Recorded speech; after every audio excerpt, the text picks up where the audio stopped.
বৃষ্টি স্নাত সকালে ধোয়া ওঠা ভাতের পাতে যদি থাকে এমন ঝাল ঝাল ডাটা চচ্চড়ি, তাহলে আর কি লাগে বন্ধুরা। নিমিষেই এক প্লেট ভাত শেষ হয়ে যায়। আদা, রসুন, সরিষা, কাঁচামরিচ, লবণ, তেলের সুন্দর কম্বিনেশনে রান্নাটি আমি করেছি, সেটি আজকে আপনাদের করে দেখাবো। দেখলেই বুঝতে পারবেন রান্নাটি আসলে কত সহজ, আর একটু মনোযোগ আর ভালোবাসা দিয়ে রান্নাটি করলে আপনার রান্নাটিও হবে অসাধারণ। চলুন দেখে নেওয়া যাক আমি রান্নাটি আসলে কিভাবে করলাম। প্রথমে চুলায় একটি প্যান বসিয়ে দিয়ে দিচ্ছি রান্নার তেল। তেলটি গরম হয়ে আসলে দিয়ে দিচ্ছি কুচানো পেঁয়াজ,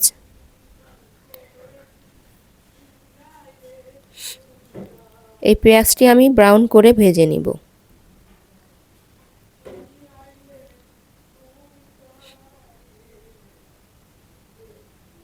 নেড়ে চেড়ে ব্রাউন করে ভেজে নিচ্ছি।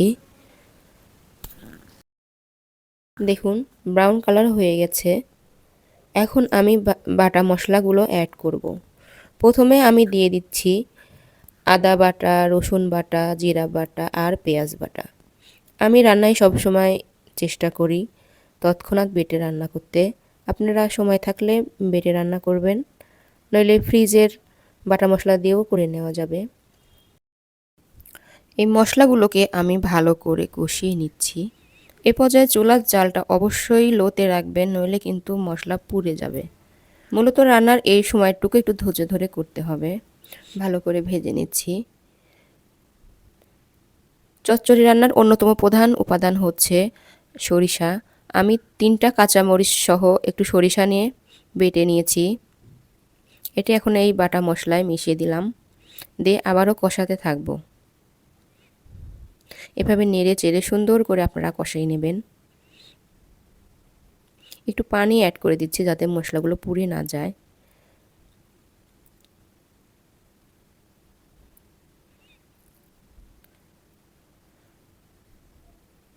দেখুন তেলগুলো উপরে উঠে আসছে, মানে আমার মশলাটা পুরোপুরি কষানো হয়ে যাচ্ছে।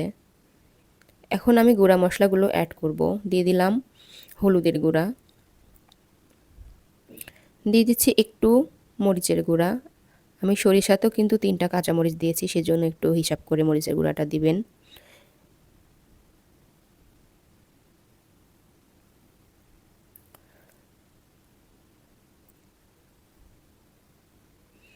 আমি কয়েকটি আস্ত মশলা দিচ্ছি। আস্ত মশলার মধ্যে আছে 2 টুকরো লং, 2 টুকরো দারুচিনি আর 2টা তেজপাতা। দিয়ে দিচ্ছি পরিমিত লবণ। এখন এই মশলাটাকে ভালোভাবে নেড়েচেড়ে আবারও কষিয়ে নিব। একটু পানি অ্যাড করে দিলাম। দেখুন কালারটা কত সুন্দর এসেছে, দেখেই বোঝা যাচ্ছে যে রান্নাটি আসলে কত সুন্দর হতে চলেছে এবং সুন্দর একটি ঘ্রাণ আসছে। আপনারা চেষ্টা করবেন লাল সরিষাটা দেওয়ার, লাল সরিষাতেই আসলে একটু ঘ্রাণ এবং স্বাদটা আমার বেশি লাগে। দেখুন মশলাগুলো সুন্দর কষানো হয়ে গেছে।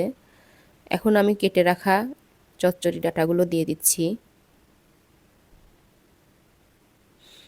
বাজার থেকে যখন কিনবেন অবশ্যই ডাঁটাগুলো দেখে কিনবেন যেন একটু পোক্ত হয়।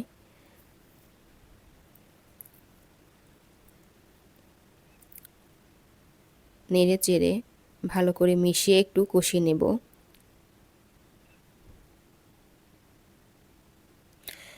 যেহেতু ডাঁটা থেকে অতিরিক্ত পানি বের হবে না, তাই চুলার জালটা খুব বেশি জোরে দেওয়ার প্রয়োজন নাই। নেড়ে চেড়ে মশলাগুলোকে মিশিয়ে নেবেন।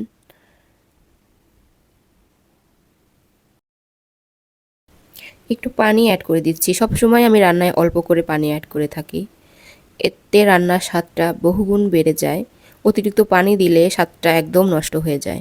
তাই আপনারা চেষ্টা করবেন যে অল্প অল্প করে পানি দিয়ে কষিয়ে কষিয়ে রান্নাটি করে নেওয়ার। ঢেকে একটু রান্না করব।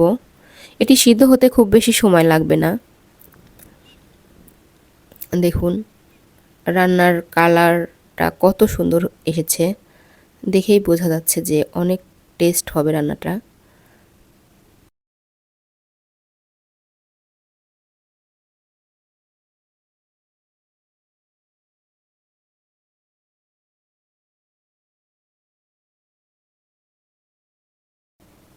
ভালো করে আবার আমি কষিয়ে কষিয়ে নিচ্ছি।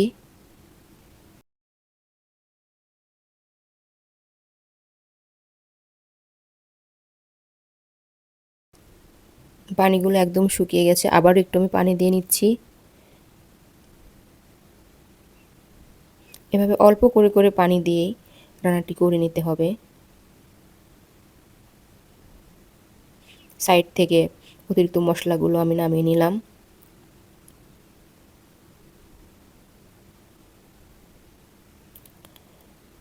এ পর্যায়ে আমি একটা ডাটা তুলে চেক করে নেব যে আসলে কী অবস্থা।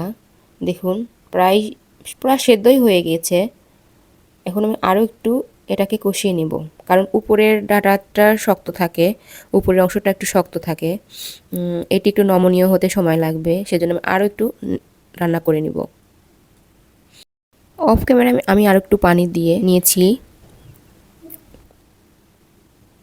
একটু সামান্য ঝোল ঝোল রাখলেই এটি ভালো লাগে, যাতে ভাত দিয়ে মিশিয়ে একটু খাওয়া যায়। সেজন্য আবার আমি পানি দিয়ে আর একটু রান্না করে নিয়েছি। এবার দেখুন বন্ধুরা, একদম সুন্দর প্রপারলি সিদ্ধ হয়ে গিয়েছে। উপরে যে শক্ত আবরণটা থাকে সেটিও কিন্তু নমনীয় হয়ে গেছে। এখন আমার রান্নাটি শেষ, চুলার জাল বন্ধ করে দিলাম। তো হয়ে গেল আমার ডাটা চচ্চড়ি রান্না। বন্ধুরা, এতক্ষণ ভিডিওটি দেখার জন্য আপনাদের ধন্যবাদ। চ্যানেলটি সাবস্ক্রাইব করতে ভুলবেন না। আসসালামু আলাইকুম।